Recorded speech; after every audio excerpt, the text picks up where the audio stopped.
What's up? Welcome into your daily Buckeye Blitz for Hump Day, Wednesday, June 26, 2024. Hope you're doing well. Uh, we are plowing through another month, man. This month of June just flew by. Probably said this 1,000 times, but anyway, please visit thebuckeyecast.com. Check out the shop. Everything is on sale there. Get yourself a hat, shirt, whatever you like. And all the proceeds help support the show, goes to marketing, paying for the website, uh, all the lap dances for the big guy. No, I don't get lap dances anymore. Used to have a problem. Anyway, hey, we're continuing our freshman focus series, talking about each freshman in this 2024 class. Today we're up to Deontae Armstrong, one half of the Armstrong twins. We're going to get into it, talk about him. I do want to point out right off the top that I think it's interesting. He hosted David Sanders Jr., the number one tackle in the country, this past weekend at Ohio State. So, true freshman hosting a high-level recruit tells you something about how the staff feels about Deontae and the confidence they have in him to handle the situation correctly, if you know what I'm saying. So, let's get into it. Deontay's at 6'6". He's already up to 298. When he came in, he was at 6'6", 280. So already put on 20 pounds of good weight, I'm sure. Coming out of Lakewood St. Ed's up there, 4-star and 8.975, nationally ranked number 385, number 33 tackle, number 14 player in the state of Ohio. So he's a lifelong Ohio State fan, like most in-state kids. Deontay's been used to being a winner ever since he stepped foot on the St. Ed's campus. He doesn't like the 24/7 sports rankings. He believes he's a better player than the rankings reflect. He said, quote, "I really think the rankings should go out the window for me in general, but especially for me and my brother, Devontae, because we played a national schedule here at St. Ed's against some top competition. A lot of times the rankings get brought up. Oh, they're only 4 stars and stuff like that. But I think we'll go in there and I know we'll dominate. We're going to dominate from the first day as far as putting on the body weight and stuff like that.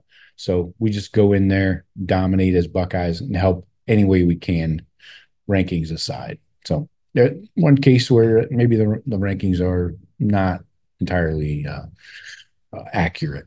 So, like I mentioned, identical twin to Devontae Armstrong. Deontay's dream of suiting up in the scarlet and gray, the same. He took a number of visits to Columbus, most of the time with his brother. He was offered a scholarship by the Buckeyes on January 13th, 2023. He and his brother were the first in-state offensive linemen in their class to receive offers from the Buckeyes. So should be noted there. The recruits coming up should notice that.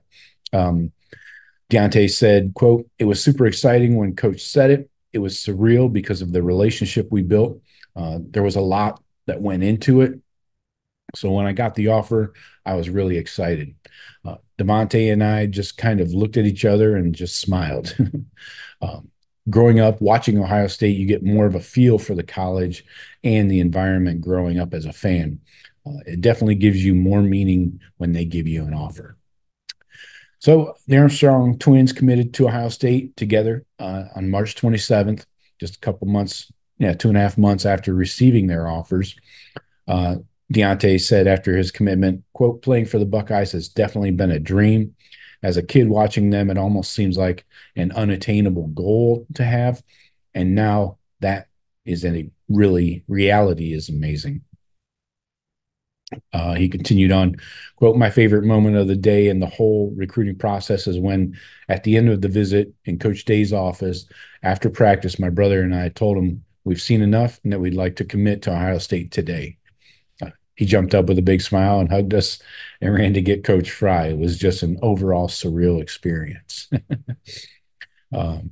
So in high school, Deontae was St. Ed's left tackle in his last 2 seasons there. He started off at right tackle as a sophomore.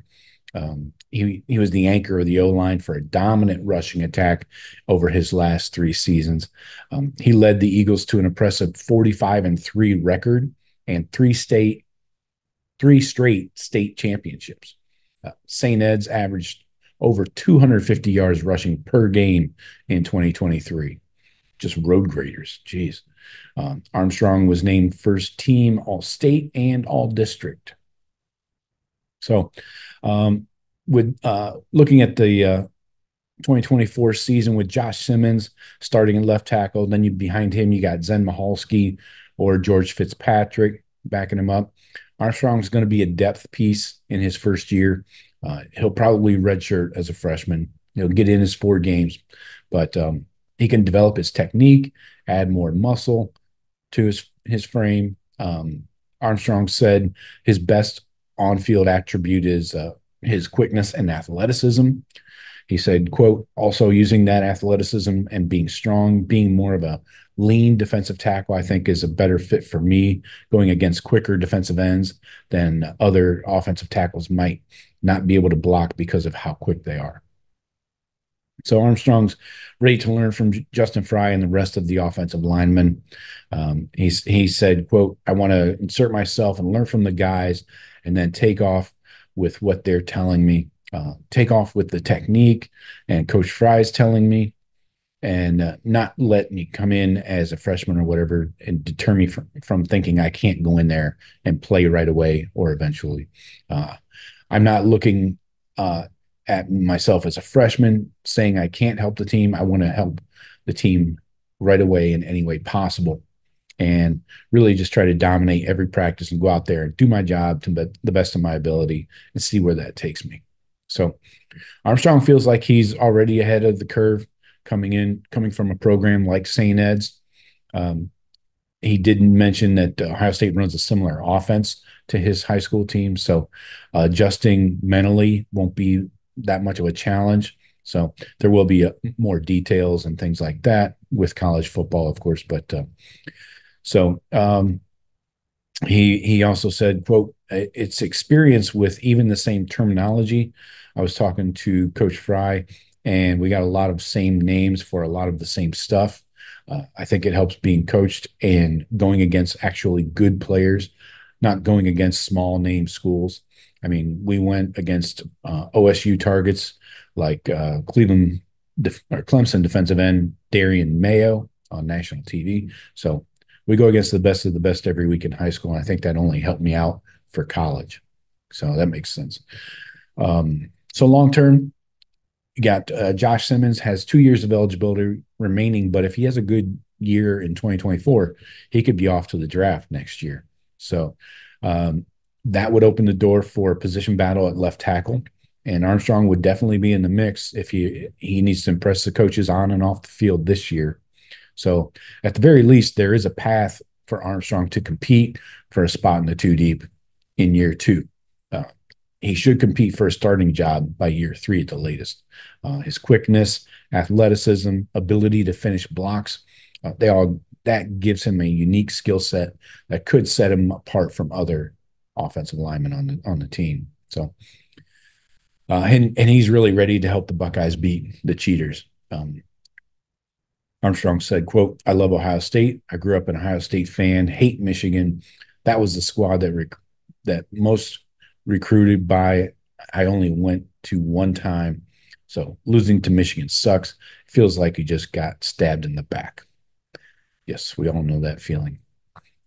For a player comparison, Jamarco Jones comes up as a common refrain.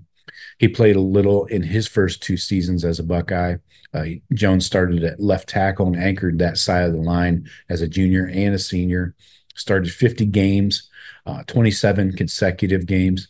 He was all Big Ten in his final 2 years at Ohio State.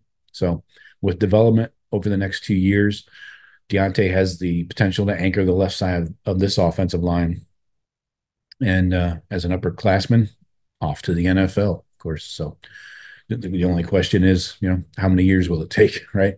When can he get on the field soonest? So that's Deontae Armstrong, one half of the Armstrong twins. Please, like I mentioned, hit like, subscribe, on this video. If you're listening on podcast, please leave a quick 5-star review. It doesn't take long, trust me. And we'll talk to you later. Go Bucks.